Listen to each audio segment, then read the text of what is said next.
the scoreboard.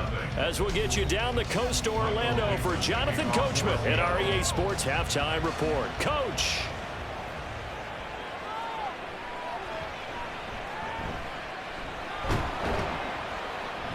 And makes it across the 20 as his guys will set up shop at the 23-yard line. At their own 23-yard line. Throwing on first down is Manning. Oh, he rifles one, and that's going to be intercepted. And he's free going down the left side. It's a foot race. And he will take this one home. It's a touchdown. A good hold in these wet conditions. The point after is up and good, and that'll make the score 14-0.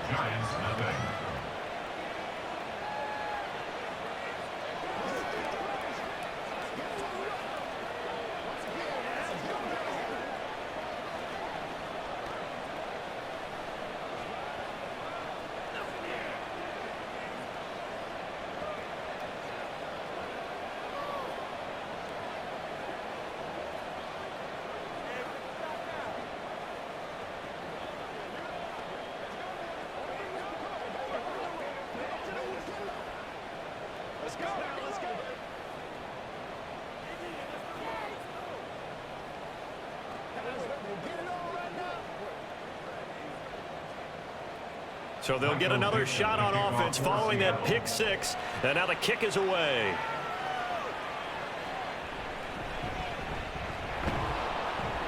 And taken down just past the 20 at about the 21-yard line.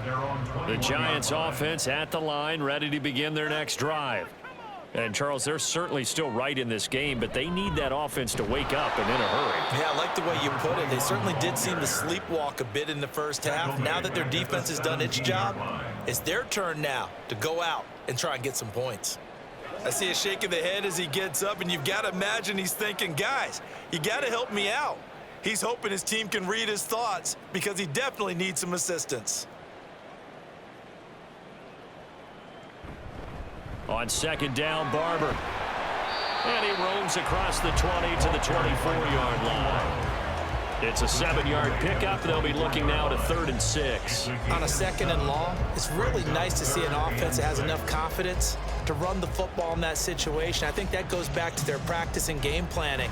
They've seen things that they've seen on tape and in previous games that led them to believe that even in a long-distance situation, they can still run the football and gain enough yardage to put themselves in a good spot on 3rd down. And he will have a Giants first down as they're able to get the 3rd down conversion. Well, a lot of times when you get a manageable 3rd down situation like this, you have to think about your tight end, and he comes through for him, picking up the first down.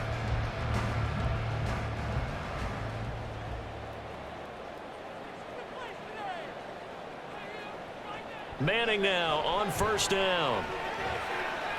And he's got his big wide receiver complete. He's tackled a yard short of the marker. Good gain of 9 on first down. That's tough to play zone defense when they can just curl up right there in front of you. Yeah, absolutely. Well, we talk about finding the soft spot. Defensively, how do you make sure they don't find the soft spot like they did there? Tough to do, because what they normally will do is run routes that'll pull you out of that spot they want to get into. That's what we call not taking the cheese, right? Don't go for the mousetrap. But it's hard to do because when you see a guy cutting that in that direction, you tend to go towards it. That was a route run not just with dexterity, but with intelligence. Found the hole in the zone, made sure the quarterback saw him, and was able to make the sure catch and flip the down marker back to 1. Again, they'll throw with Manning. And this one nearly picked off. Kind of surprising to see a defender of his caliber let it get away, but get away it does, and it's 2nd down. And that's another throw that could have been intercepted. Part of this, you credit the defense. They've been really stingy. But he's also made some really questionable throws, and that's another one right there. On play action, now Manning. He'll check this one down to Barber. And he's going to be out of bounds down around the 35-yard line. They get 7 out of that, so they're left with a 3rd and 3. Caught that look from you there, partner. I think we're on the same page on that one. Just his first catch. I think we both thought he'd be a little more active in the passing game. Let's see if that's the start of them trying to get the ball to him a little bit more here in the second half. 1 quarter remains here on a Sunday night. You are watching the NFL on EA Sports. Welcome back now here in East Rutherford. The Giants on third down, just 1 for 3 thus far. Here it's 3rd and 3. Now Manning again.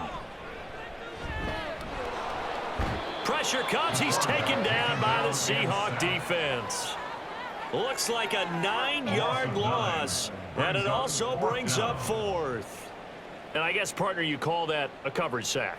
Oh, without a doubt, because where did he have to go with the football? I know everybody wants to get on him about, hey, get rid of the football. You had too much time in the pocket. But he's scanning the field, nowhere to go, and that allowed the pressure to ultimately get to him. Now on 4th down here, that pass knocked away and incomplete. Result of the play is a turnover on down. They'll start on the ground here on 1st down. And he's going to get this past the 50 and into Giant territory. Just what you want on a 1st down run. Call it 8 yards, and it's 2nd and 2. Well, at this stage, that's exactly what you want offensively. Good run on 1st down, stay in bounds, keep that clock rolling. And look at that play chart that the play caller has in his hands right now. That's what you got to focus in on, because that's divided up by sections. And right now, he's looking at that 4-minute offense section. What running plays do we have to bleed down the clock and take care of the football? Right now, they're executing really well.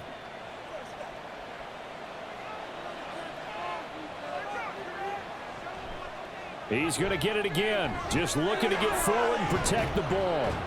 And a strong run there as he'll take this all the way down to the 35. And quickly, we're going to get another stop here with 1:54 left as they call the timeout defensively.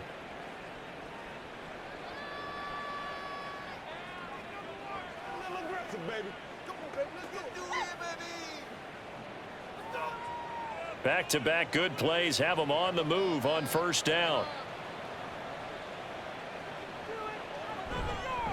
They'll keep it on the ground. It's Alexander. Now the Giants will use the 2nd of their 3 timeouts. That'll leave them with just 1 remaining in this 4th quarter of play.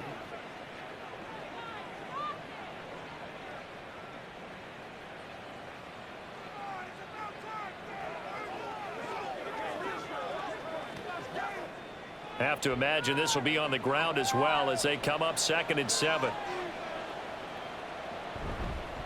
Now a handoff up the middle. Alexander. The Giants going to burn their 3rd and final timeout as they'll head to the sideline and talk over what to do next.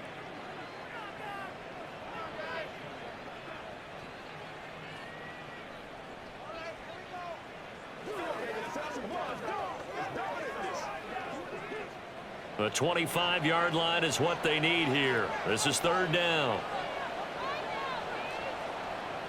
Now Wilson. He finds his man, complete. That's Alexander. And a pretty nice tackle there, ranging up from his free safety spot as he'll stop him about a yard short. So much about offense is what you call hidden yardage. You know, you throw the ball to someone, they catch it, and then they can make a big play. You know, they create a play, run after catch. They did a really nice job here of limiting that and keeping him from a 1st down. Yeah, stopped him in his tracks. They'll try and run it with a fullback strong. And he is going to have a Seahawks 1st down, and that should just about do it. It's a gain of 4, and that should just about seal the deal. I don't care what he's listed in the program. Fullback, running back, tailback, it doesn't matter. He ran that play like a fullback, just like the old days when we saw the fullback dive. How about him picking that one up? Only needed a yard on 4th down. That's what he's there for, right? Exactly. Line him up, short yardage situation, and say, here it is, big man. Go get it. Brandon, I can just tell you from experience, there's nothing like pitching a shutout on defense, but even more so when it's a tight game. I mean, when every defensive play is crucial and you don't give up any points, boy, they're going to feel awfully good about themselves after this one. Yeah, exactly. The offense wasn't humming, but, hey, all they needed was you can't score 1 point. All they needed was 2 points. You can't score 2 points on offense. All they needed was at least 3, and they got what they needed. They got what they needed. Exactly right. So the victory here for Seattle, and they did it in shutout fashion. Impressive. Would it be too bland of a statement to say they didn't have the greatest day offensively? I mean, you did know, enough, though. Did enough. But, yeah, you're right. most games, it wouldn't have been enough. So they've got to go into the locker room and applaud their defensive mates and say, guys, you really care.